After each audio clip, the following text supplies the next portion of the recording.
Hello and welcome. Today I want to talk to you about connecting and syncing your Lansweeper on-prem installation up into Lansweeper Sites in the cloud. Let's jump right into Lansweeper here and see what this is all about. So here we are now inside of Lansweeper on the on-prem installation. I can see up in the upper right corner here, it says link with your cloud site.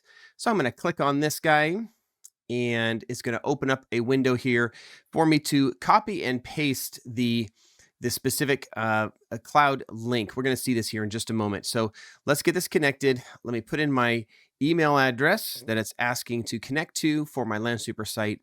Log in. And now that I am in, it's going to ask me to which site I want to connect to.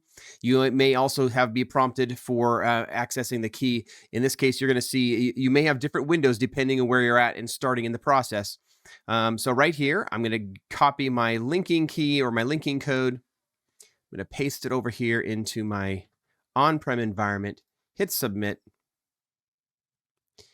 And you will see, here we are. We have now been connected. It's telling me I'm connected to the specific site up in the cloud.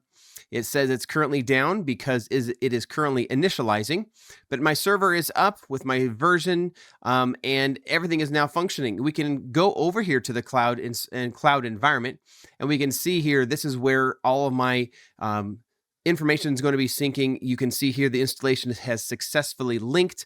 All this information is now flowing. It'll take about 10 minutes for this information to start propagating and being copied up into the cloud. But that's pretty much it here for this installation. It's pretty easy few steps of just connecting to the site, getting that linking code and putting it into the on-prem installation. And from there, I would encourage you to log into your Lansweeper sites at app.lansweeper.com to get the most out of Lansweeper you can with your installation. Happy sweeping. I'll see you on the next one.